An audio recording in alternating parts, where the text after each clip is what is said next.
Hello, SD Hunters. I am John Lias, Director of Programming for the convention. I am thrilled to have CGB as my guest today, the online content creator for CovertGoBlue.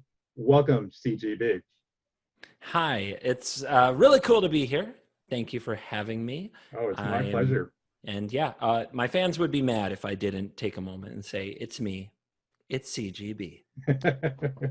Of course. For those of you not familiar with CGB, he focuses on creating content associated with the Magic the Gathering card game, otherwise known as MTG, and in particular, its online incarnation, Magic the Gathering Arena. CGB has 2 YouTube videos, channels, a live Twitch stream that occurs 4 days a week. He is the co-host of the Arena Craft podcast and has a Patreon page, which I am a supporter of. Disclosure warning issued now. In addition, CGB is a big fan of sci-fi, fantasy, horror, and of course, Doctor Who. But instead of me giving you information about CGB, how about we let him talk more about himself and how he got interested in MTG and online content creation. So, CGB. So, how did I get interested in Magic and online content creation? It was a long time ago in this same galaxy. I can't continue the pun there. Yeah, so very early in Magic, around Revised, for those who play the game might remember, and know when that was. I discovered it at Boy Scout camp. Like, one person had brought one deck to the week-long, like, out in the woods camp. And for us to play, we had to cut the deck in half and battle each other. And it was a 5 colors, it was just a random out-of-the-box starter deck. So it was all 5 colors. So we could quite possibly have red cards in our deck and no mountains to cast them in the entire deck if the other person got all the mountains when we cut it in half. So, it was the worst Magic possible, but I was hooked on the game from day one. I came back home. I got my mom to figure out where a hobby store was because I'd never been to one. And once we drove to one and bought some cards, I began playing against my sister every day. And Magic's been a big part of my life ever since. My sister and I, something I'm really proud of is that we competed on the professional tour very early on in the Pro Tour's days when it had a junior division. And at the Pro Tour in New York, I took 55th place and she took 56th place. So I was not bested by my younger sister, which is a very big deal to me. We practiced, we traveled, I played a lot, and then life happened. Got into college, ended up selling my paper collection to help me pay for college, got through college, started working, got married, and just fell away from the game. But then I discovered Magic Duels, which is kind of an arcade version of Magic the Gathering on Xbox Live, Xbox. And it helped me really get my competitive fix and reconnect to the game, even though it was a very toned down version of Magic. So the way that I got into content creation is there were YouTubers making videos about Magic Duels that I watched, and they used a site, No Goblins Allowed, a forum site where the community kind of interacted. It was a very small community, but they had a tournament, and I wanted to enter. I wanted my competitive fix. I wanted to show I was better than all these kids at Magic Duels, because I was a pro, man, back in my teens, man. Just wait till they get a load of me. And in order to play the tournament, I had to stream. It was a requirement. And so I ended up buying an Xbox One with a Kinect as my camera. And that was or was this a 360? It might have even been a 360. Okay. But that was my first streaming. My first, quote, content creation was me streaming these tournaments and me preparing for these Magic Duels tournaments. But people liked my streams. So even in the beginning, I was fortunate. I had people watching my streams and YouTube videos because not many people played Magic Duels. And I was pretty good at Magic I would say for a duels player for the most part. And when Magic Duels got canceled and Magic Arena, the new incarnation, which is more like full on real Magic, not this light arcade stuff. It's the mythic ladder, man. It's big time. Once Magic Arena was released and I started doing content there and I had support from my Duels audience that came along, that's when I got it much more into content creation. That's when I started making YouTube videos. That's when I started streaming on Twitch regularly. That's when the streak began, and yeah, that's how it all kicked off. Awesome.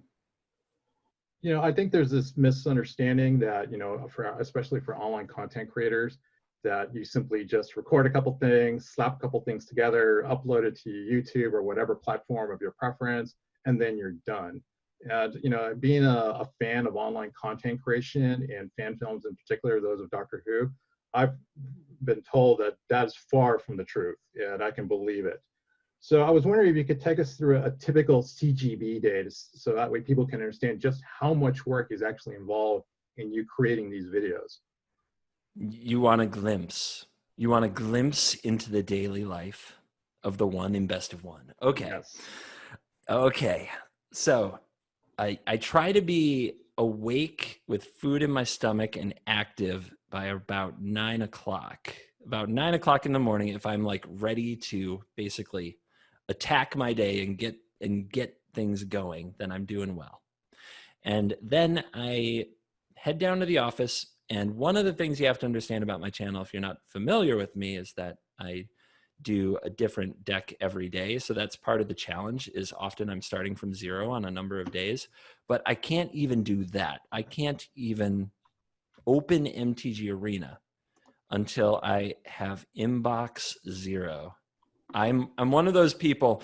I need 0 messages, not unread messages, but 0 messages total in my inbox. So whether there's 100 or 20, I have to go through, delete, forward, scrap, reply to, or get done, whatever needs to get done to be at inbox 0 before I can continue my day. It's just one of my OCDs. I actually think it helps me get a lot done because I don't put a lot of things off. The next part after that is I have to find a deck.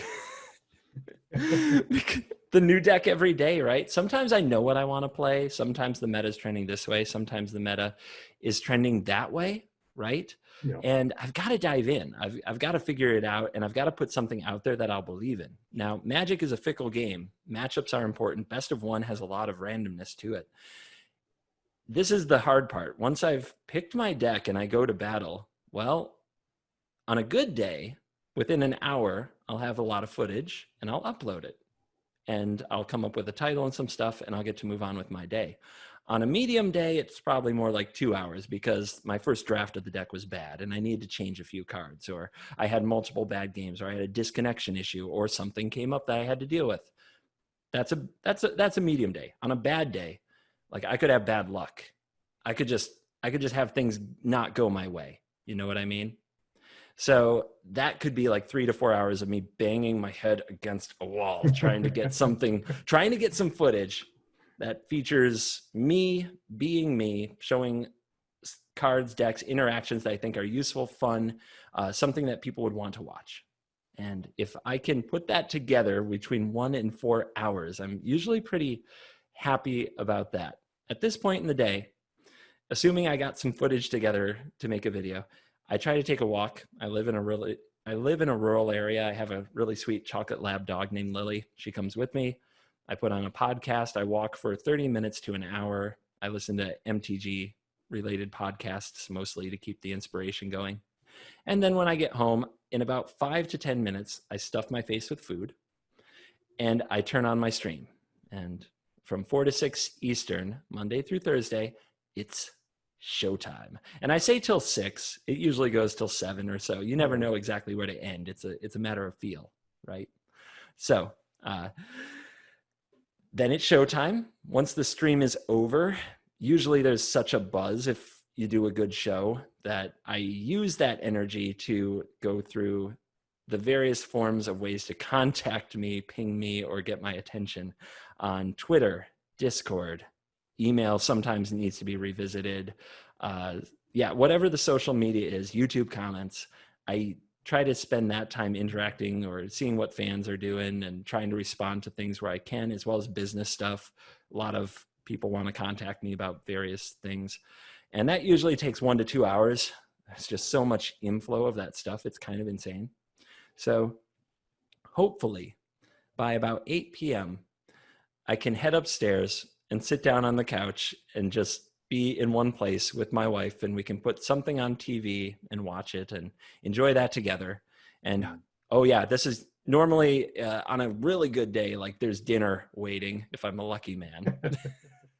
So but on a less lucky day, or if my wife is busy, I have to, go up and make my own food. So this is, my next meal of the day at like between 8 and 9 at night. And I sit down, watch some TV, and try to pass out, or at least be on the way to bed around midnight. And then I get up the next day and I do it again. Yeah, that is a lot of work. I mean, hats off to you. I mean, we your fans and supporters really do love all the videos you put out every day, and it really does make our day, because I mean, I watch your video every day, start to finish. I am one of the Cool Club members, and I'm proud to say it. Because I do appreciate the way you go about talking about these things and your strategy sessions and everything. Because I'm a casual player, but I'm also a fan of the game, and your tutoring has actually helped me get better. And I think for a lot of people, they just enjoy the content, period, whether it be for the game itself or just simply watching you, because you're just as entertaining as the game itself. Oh, thanks, man. That's really nice of you to say. I have worked on my entertainer game and just kind of owning that role, but it's still really great to get encouragement. Yeah, well, definitely. One of the things I did want to bring up, for those of you who are not aware, CBG does put out a new video every day.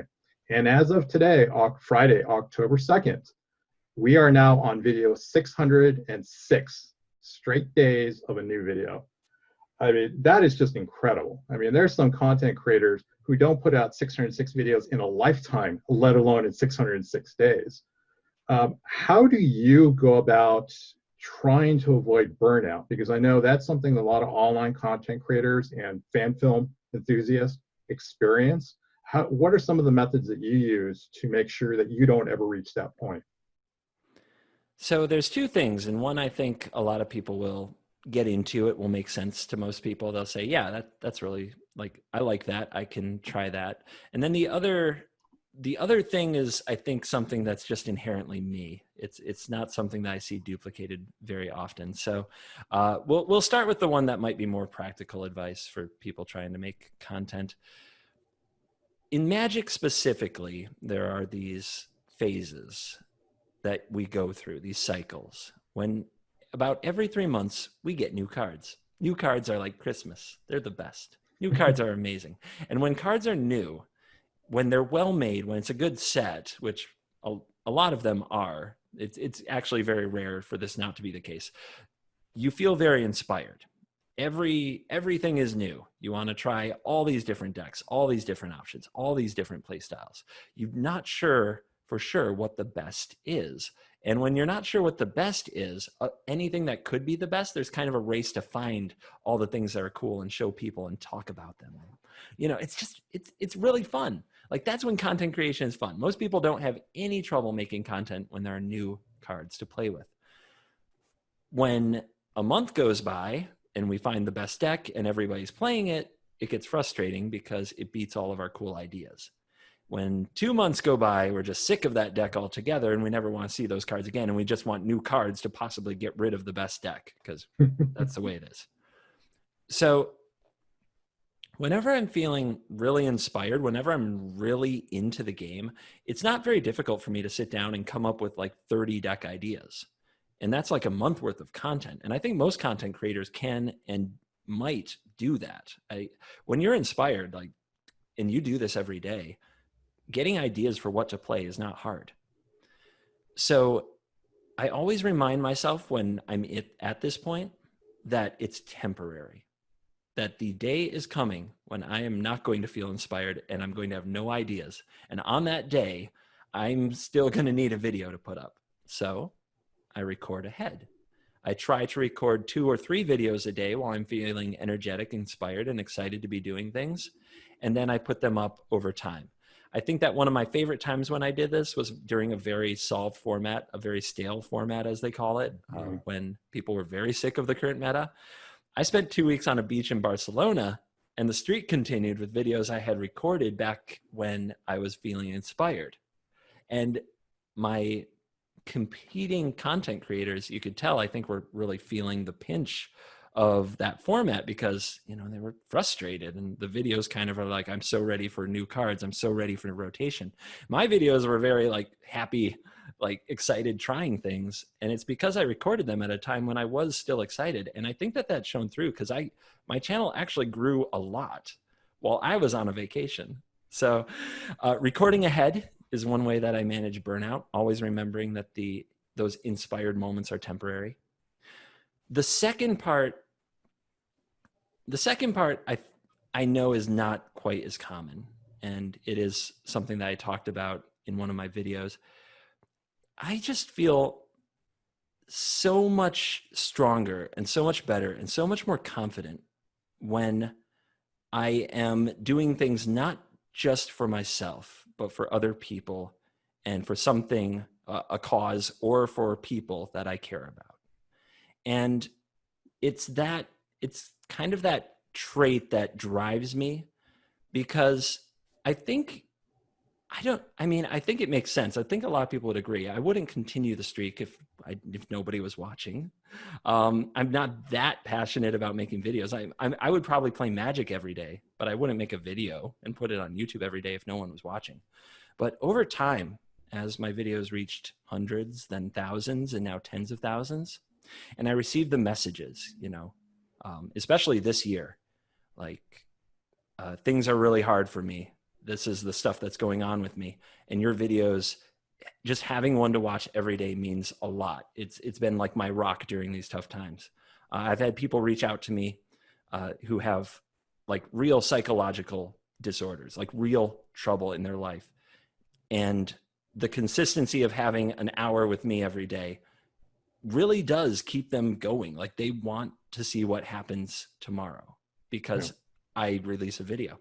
And I have to believe these messages as I receive them. I have to take them at face value. And it's very inspiring to me that I can think of that I can think of people in these situations. And when I get into a situation where I could take a day off, and I think about that, you know, I try to think ahead, like, how would that feel if I skipped a day? How would that really feel? On one hand, maybe I'd have some relaxing me time and feel a little refreshed, and I could come back happier or more excited the next day, something like that. But on the other hand, I think what I know I would really feel is that I would feel like I could have done better. Like I could have been there for people who need it, and that I could have brought actual happiness, excitement, joy, whatever it is that they get from watching me play, watching my videos. I could have brought that to tens of thousands of people as opposed to taking about an hour break. And what do I really have to do? I have to sit down, I have to play a deck for about an hour, I have to make it entertaining. That's a pretty good gig in the grand scheme of things. People do a lot harder things every single day in much worse situations. So I know I will be prouder of myself if I get into the office, make a video, and get it out there than if I don't. I know I will feel better about that every day going forward. That, like the video that I released on a really tough day, not that long ago, it's like, I am really proud that I got that done. I am always proud of that. And I know it brought something to people out there, even if I never meet them. I did something good for others. And when I have a cause like that, like that's what drives me, and it makes me happy. Without fail, whenever I acknowledge that the streak is difficult, somebody is going to, in comments, actually many somebodies, it makes them uncomfortable, and they point out that I need to take a break, that I need to take a vacation, that I need to treat myself better. And I don't think that they understand that I'm a pretty unique case. I treat myself better when I do something excellent that I can be proud of, that other people will enjoy. I'm going to be so much happier with that than if I take a break every time. And that's what drives me. No, and I understand that. I mean, I didn't realize how important the streak was to you until I watched your video on September 19th, the top 500 mythic mono red deck. And when you talked about it during the first 10 minutes and just how passionate you were. And I encourage any of our patrons here at SD Wukong to go and watch that video so you can really see how important this is and how he feels very passionately about this.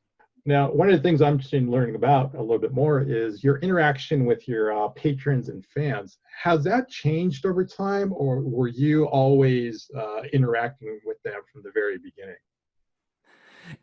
I've been interacting with them from the very beginning, but the interactions have had to change over time, which is something I'm still working on and coming to terms with.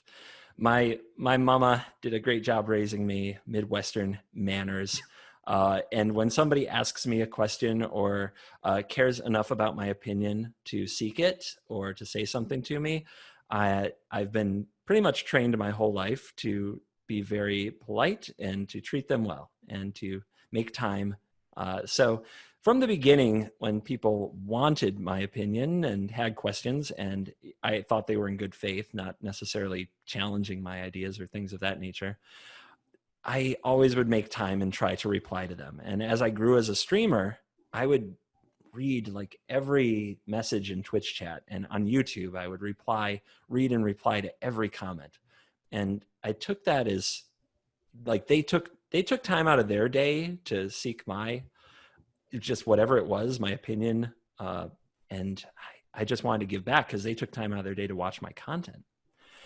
Now, as time has gone on, I've realized that the people who leave comments and the people who ask questions in Twitch chat and the people who seek attention in those manners, in those ways, they're not even the majority of my fans. The majority of my viewers are the silent majority, and they're tuning in to see me be me, do what I do, and just put on the show and give them the show.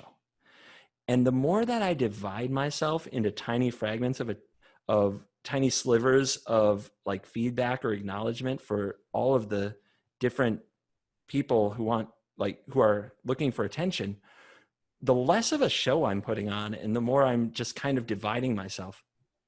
So it's been really hard to let questions go unanswered, to let some comments go unanswered over time.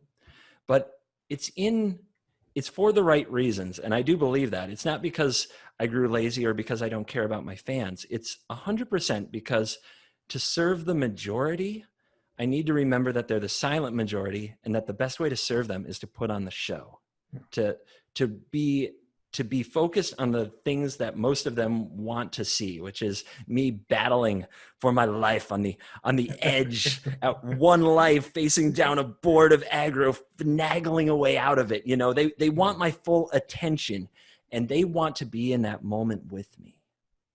So if I break that up to acknowledge somebody who came in and asked a completely off-topic question, that's doing most of them a complete disservice. So I still love my fans. I would love to interact more with them. Maybe I can meet them in person someday. Maybe I'll meet them at a convention someday, but that could be a lot of fun.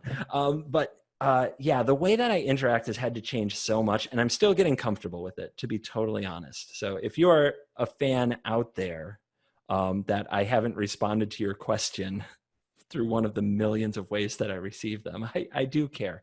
And one of the best ways, honestly, is to become a patron, because I spend my entire Friday afternoon devoted to whatever my patrons send me, which is also how you did it right, man. You were interested in having me as a guest. You became a patron and messaged me there because you knew, or either you may have assumed, but you knew I read and respond to all my patrons. Sure. I make time for that, you know? Well, yeah, I thought it was the easiest way to get in touch with you. So very effective. Very effective. And I will be honest, regardless whether you had agreed to do this or not, I still would remain your patron, because I, like the silent majority, just love watching your videos. I mean, I just love watching the interaction in the games, the way you talk about them, the strategy, the way you dissect things. I mean, it's made me a better Magic player. and it's given me an hour every day that I enjoy content that I can see, and it's fresh every day. Well, I'm glad that we were able to talk a little bit about your online content creation. Let's switch gears a little bit and learn more about some of your interests in the sci-fi, fantasy, horror realm. What are some of your favorite shows and movies, past or present, that you enjoyed? Wow, I've watched so many, and nowadays with binging, like they go in and out of your brain so fast, you can watch a whole show in a weekend. So it's really hard to even remember everything I've watched. So I'm gonna just give you a few names that have stuck with me since I've been an adult. And like one of the big ones is Game of Thrones. Yeah. I feel like that show just, it transcended fantasy and reached the wide audience. And I mean, Lord of the Rings, the blockbuster movies, sort of made being a nerd cool, or at least it felt like that. You know what I mean? Oh yeah. And whereas, and then Game of Thrones, I think, took it to the next level where a ton of what we would call regular people back when, when I was young, when nerds weren't cool. So when a bunch of regular people like invite fantasy, dragons and stuff like that into their house every weekend, it's kind of amazing. And I know a lot of people didn't like the way that Game of Thrones ended or the last season, but I think that what it did was special. It created moments, and it created emotional moments, even if those emotions were outrage, frustration, anger. Like, I think that it's really important that TV shows be able to create those kind of moments that resonate with you, or else, because there's so much stuff that just comes in one ear, goes out the other. I don't even remember that I watched it. Yeah. I've had so many of those experiences where I watched the whole show for an hour and I don't remember what it was about 10 minutes later. And that there's just so much media and content available now. But when a show really resonates, I think that means a lot. Another recent show that did that for me was Better Call Saul.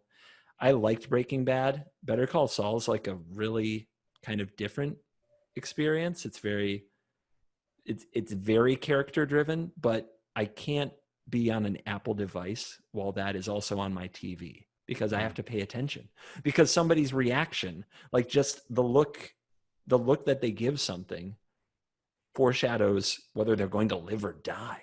It's like it's a deep show in that way. So I enjoy it. Some other shows that I've watched and rewatched and just enjoyed so much binging: The Mandalorian. Oh yeah. Show. Oh, I really enjoyed that show. Yeah. My wife and I have watched every single episode of Stranger Things this last summer, all of them from the beginning, which has been just a treat. That show is so good, man. Yeah. It's so good. It brings back a lot of memories. Oh yeah.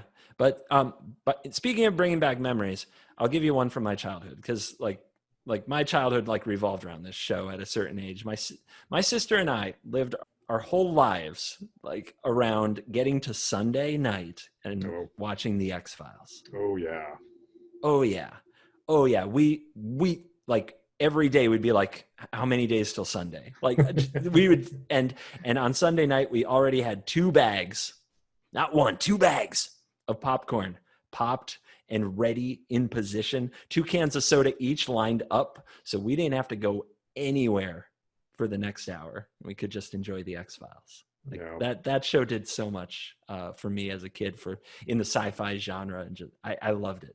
Yeah, that was a fantastic show. Even after they moved it to Friday night, we still were tuning in. Any recommendations for our SD-WhoCon convention goers for shows or movies? Oh man, this is always a tough one. So I think as I'm getting older, when I get to that 8 p.m., 9 p.m. point where I'm done doing content and I just need to decompress for 2 to 3 hours before I have to do it all over again the next day, I just really want something that feels comfortable. And I've been going back and watching old shows and movies, to be honest. And the best night I had last week is my wife and I watched the Mulan, the original Mulan, the Disney Mulan from the 90s. And also the next night we watched Moana, which we had never gotten around to watching. And that movie was so good. It is. In fact, I just watched it with my wife on the Disney app 2 weeks ago. It was the first time I'd ever seen it. Absolutely loved it. I mean, it definitely helped that The Rock was in it. Still, regardless of whether he was in or not, it was just a very enjoyable and fun movie. It really, yeah, it's just excellent, man. And the songs are catchy, and I made me cry a little. And I don't know, I need stuff like that to relax, Yeah. like just something simple. So it's hard for me to like recommend new shows because honestly, a lot of them don't really like. I'll watch it and I feel like I progressed the plot a little bit, but I won't feel connected to it. So it's very rare that a show comes along that I'm excited to watch. I think the closest thing that we have right now is The Boys on Amazon Okay. Prime. Have you seen that? I've not watched it, but I've heard of it and I've seen the commercials for it. Have you watched The Umbrella Academy on Netflix? No, I'm afraid I haven't, but I've Okay. heard about that one as well. So The Umbrella Academy is okay, but it didn't really resonate with me. Like it's another show where I'll forget about it pretty quickly. But The Boys felt like it was The Umbrella Academy, but turned up to 11. Like whereas the Umbrella Academy, yes, is dealing with apocalyptic stuff and epic fight scenes and these music sequences, and The Boys just seems like it goes big, like it does absolutely ridiculous things, and it's, I don't know, it is kind of at times shock value for shock value, but it's played in such a way that it's like, yeah, I'm not going to forget I saw that. I recently saw a motorboat or a speedboat crashed into a beached whale and going right through it. Oh, geez. You will not forget seeing that. Yes, probably not. I will never forget that. So I think The Boys is a show worth watching, if for nothing else than making moments. The other thing that I should have mentioned in my favorite shows is I actually have been a lifelong, since I was a very small CGB wrestling fan. Oh, yes, I'm there with you. So, WWE wrestling. I like to watch it for the characters. And in particular, I like to watch the heel personas because I think it's a very underrated talent to go out in front of thousands of people and be someone that they hate and just revel in it. You know, just own it. Just be that shameless. I mean, they make it look easy, and it can be so much fun.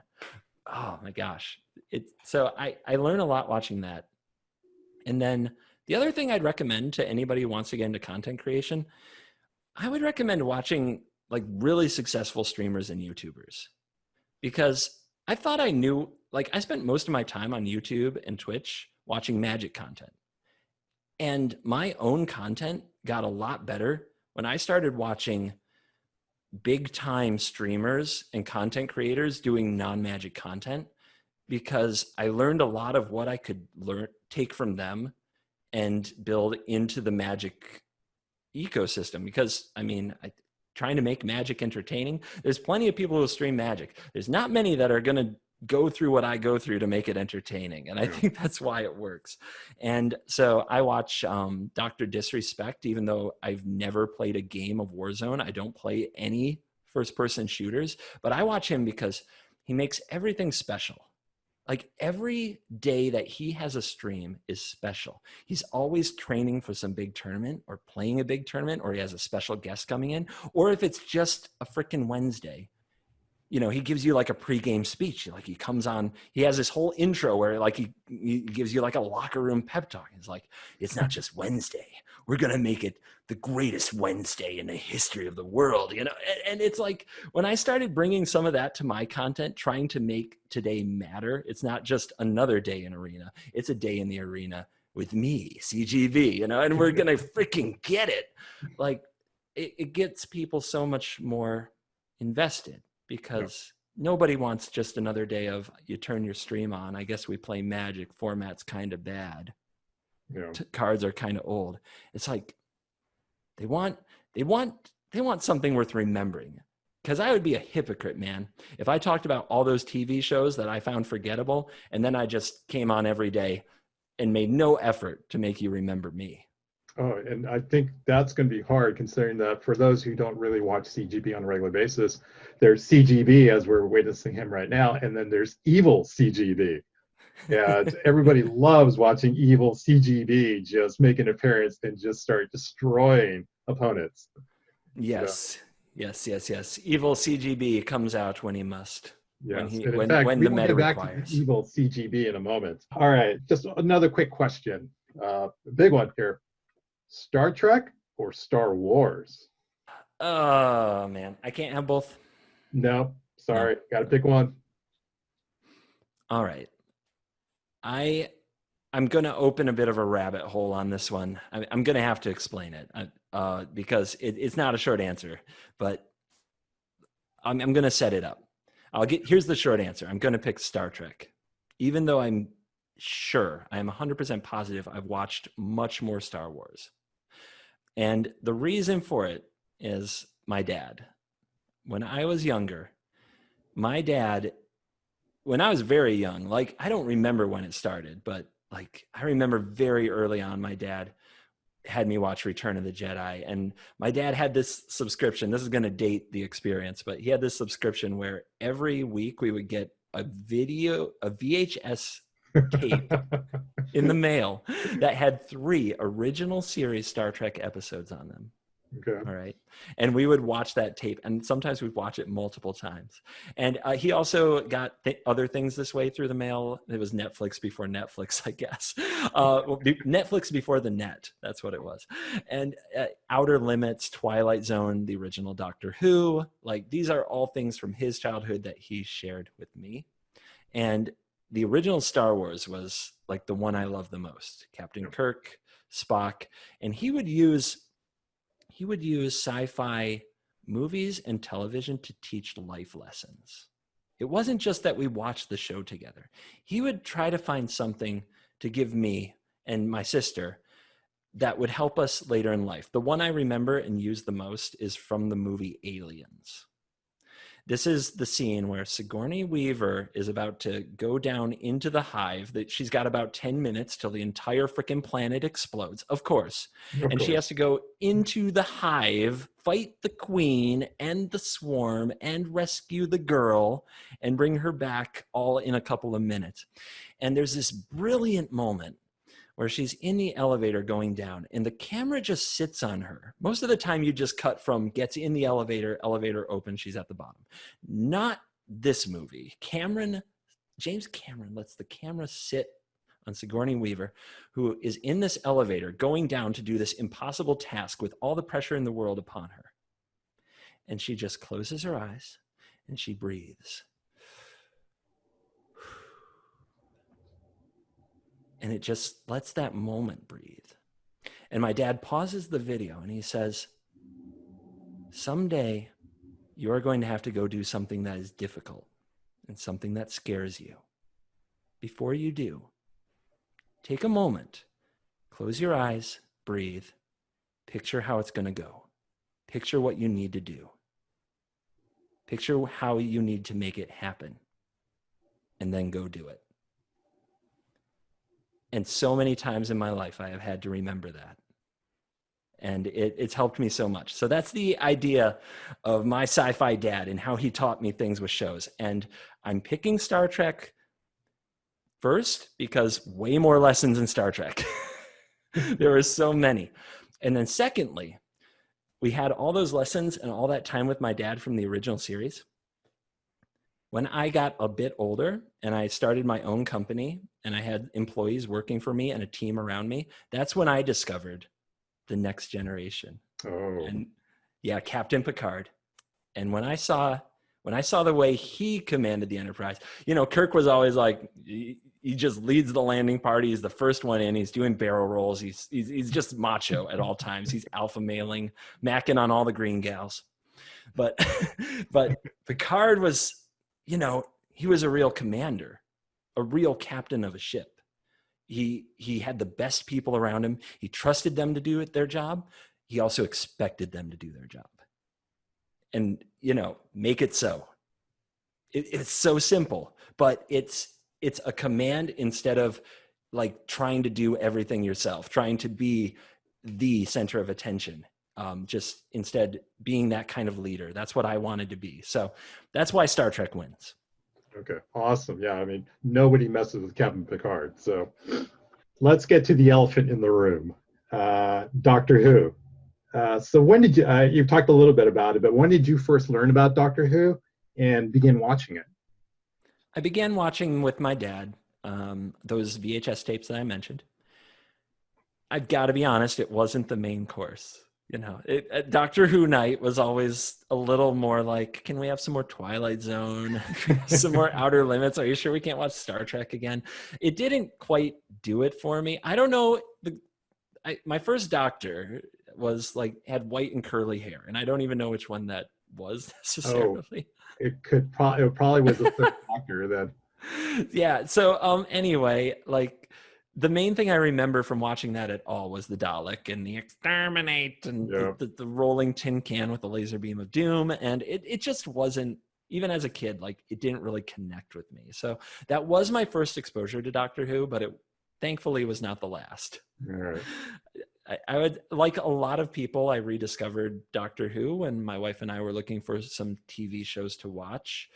And we decided to start with the Doctor Who reboot. I think it was a few seasons in, but we started from the beginning. And that would be the Ninth Doctor, with Rose as the companion, which is what I remember more, because the very first Doctor, or the Ninth Doctor, I'm sorry, didn't really connect. Other than the leather jacket, didn't really connect. but yeah, we found the content compelling, and we really liked Rose. So we began watching the series again and watched it for several years after that. Okay. Yeah, so I was going to ask, are you a fan of old or modern Doctor Who? But it sounds like modern. Modern. Yep, and why? Modern. What is it about modern Doctor Who that really speaks to you? That's a good question. Sometimes when you click with a television show, you don't necessarily know why. And then sometimes after a lot of reflection, you can figure it out. And I find the Doctor as a character very interesting, that there's a being out there that's fighting evil, defending Earth, but also being like very flawed and having all these issues. Like, there's a lot to it. And I always enjoy watching where that character goes. But honestly, I really typically connect with the companions. And I think on reflection about that, it's this idea that I think we all hope that we're meant for something greater. Nobody wants to sit down at the end of the day and be like, well, I think I was put here to have a good old average life. A lot of us yearn for something greater and meaning. Like, why are we here? What are we here for? And is it part of a master plan? And do I get to do something great with my life? And this idea that a mad person with a box could show up one day and offer you the opportunity to leave everything behind, go out and be part of the greater universe, and when necessary, when called upon, to go into battle and save the planet, the solar system, the galaxy, the universe, whatever is in danger. Do you have it in you? And can you find that in yourself? Can you find that confidence to be the absolute best of yourself for other people? And I just find each companion's journey to that place very compelling.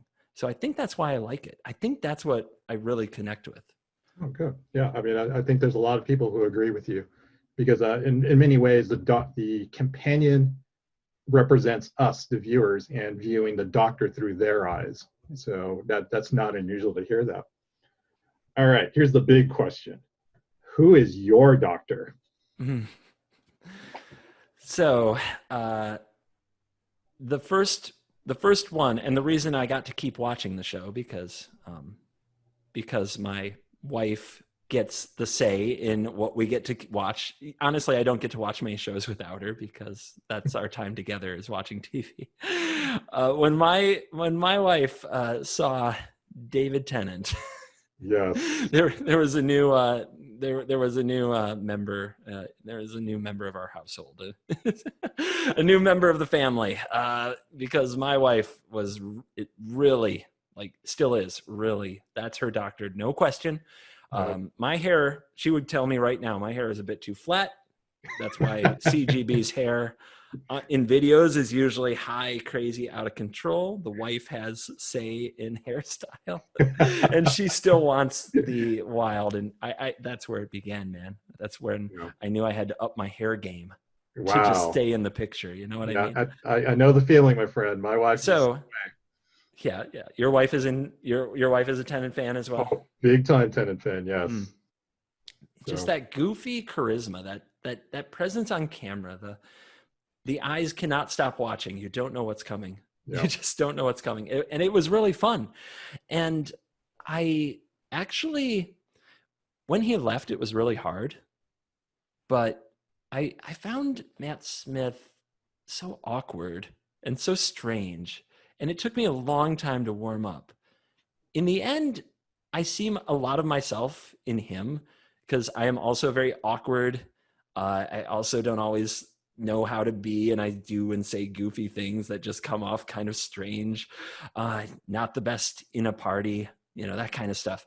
And I appreciate him a lot. So it's between him and Tennant for sure. And I only give it to Tennant because I wouldn't get to keep watching the show if it weren't for my wife's devotion that was created during that season, Yeah, during no, I his run. understand. In fact, actually, one of the interesting things is Matt Smith's Doctor is actually, he took a lot from and based his character on the second Doctor, played back then. His Doctor is very similar in mannerisms and outrageousness.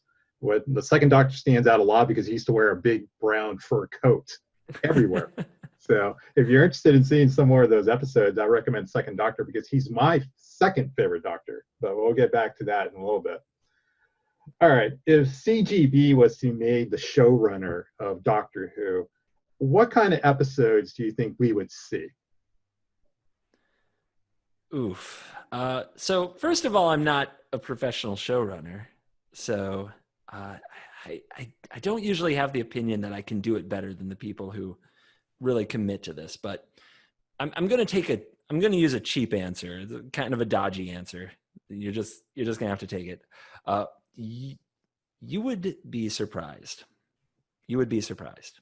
And let me explain. As a content creator, I have learned that I should not give people what they say they want. Trust me, I get feedback and inbound messages every day. You should play this. You should make a video like this. You should make a video about this. You should do this. Hundreds of people a day tell me what to do, what they want to see. But what I found is truly successful isn't giving them what they want. It's giving them what they didn't know they wanted. Like, what people want more than what they think they want is to be delightfully surprised and given something they never even knew they wanted. That the emotional power of being able to surprise somebody and delight somebody, it's so much stronger than simply fulfilling a request. So much more. So I would find ways to delight the fan base. And if that means I've got to get the best showrunners in the business who are also Doctor Who fans and tell them, just do the stuff you were afraid to do. Do the craziest things you were afraid to do. Then I would create a whole bunch of pods, just like little fish bowls of fans, devoted Doctor Who fanatics. And I would say, watch this. And I would watch for which ones, like what things delighted and like really surprised them. It made them like, whoa, I never knew I wanted that. I never envisioned it going that way. And that's the kind of content I would try to make. I would try the short answer. I would surprise you. Awesome. Yeah, we definitely, that would be an interesting season of Doctor Who. 13th Doctor. I know that you recently just started actually watching some of it. What are your thoughts on the first female Doctor in the entire history of the show? Yeah, I just started watching a few episodes. I'm either 5 or 6 in. And so far, to be honest, it's not, like, my wife and I have talked about it. Like, we're not hooked. And I don't know if I can blame the Doctor for it. She's definitely got like a little bit of a throwback to the almost goofy and oddball mannerisms, but trying to also still have a lot of the like Crusader Cavalier gonna go save everybody. Like definitely a lot of gusto. I don't know if I can blame the Doctor though. A problem that my wife and I have talked about that we have is that I'm really into the story of the journey of the companion, and there isn't. It's not just a companion. It's not a companion or a pair of companions like Pond and Rory this time, who have like this existing dynamic. Like it's an entourage this time. And like I didn't really sign up to watch Entourage in space. And this Doctor has like several companions with her, so I'm having trouble connecting. I'm having trouble getting into it. Does that make sense? Yeah, I mean, it definitely. I know that the seasons now have been a little hit or miss. I think it's been a common complaint that there's just too many companions, and in fact, it goes back to the time of the Fifth Doctor, when he also had 4 companions in the box at one time. So it makes it very difficult to tell stories about the companions, because who do you focus on this week, and is there enough time in the season, especially nowadays when there's only like 13 episodes per season, to actually tell their stories and their interaction with the Doctor? In fact, I would say for most modern Doctor Who fans who watched the 13th Doctor now for the last 2 seasons, Graham probably is their favorite companion, because he's the one that we almost relate to, like you said. He didn't sign up for this big adventure, but he said, yeah, let's go. Yeah, okay. I can see that, and maybe it'll flesh itself out. Right now, it just feels very like I'm not sure where the relationships are going. Well, I think I know, but at the same time, I'm not as interested. That's the problem. Like, you kind of tell 2 people like each other, and it's like that's every TV show. Now, again, for those of you who don't watch CGB on a daily basis, as you know, there's CGB who are witnessing right now, and then there's evil CGB. Would it be fair to say that regular CGB is the Doctor and that evil CGB is perhaps the Master? I don't know. Let's ask him.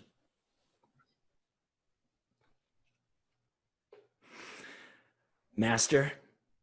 Absolutely. Master of everything in the MTG arena, YouTuber space. Master, I will accept that. As for if there is somebody out there also calling themselves a master, you know where to find me. Come get some. There you have it, folks. A Time Lord in the flesh.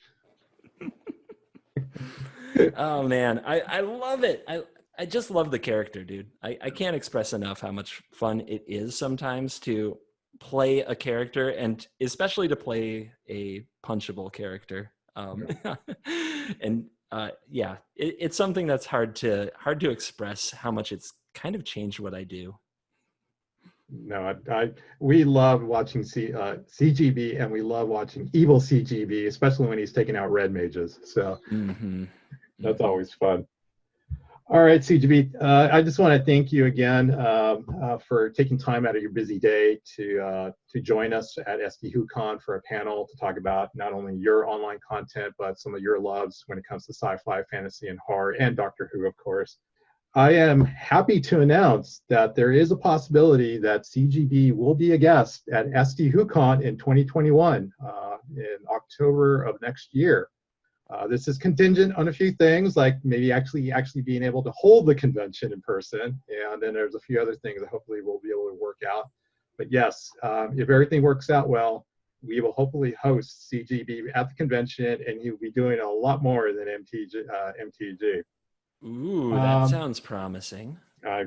It's going to be fun if you can make it.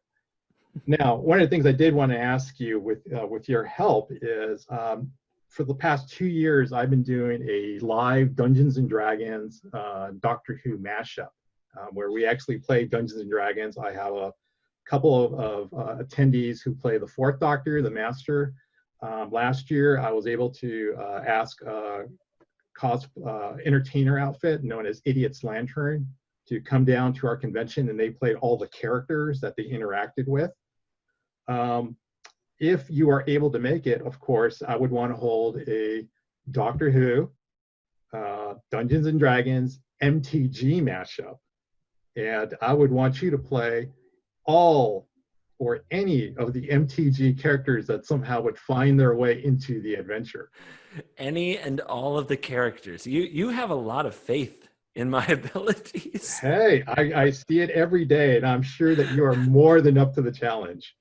But what I'd like to do, though, just to have some fun, is that with your help, is to ask your fans and patrons, which MTG characters would they like to see CGB play?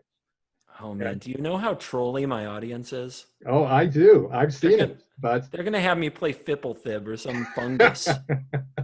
well, we'll keep it respectful because, for instance, I already have 2 characters in mind for you that I think you would be perfect. Like you being a blue mage, have to play Jace Beleren.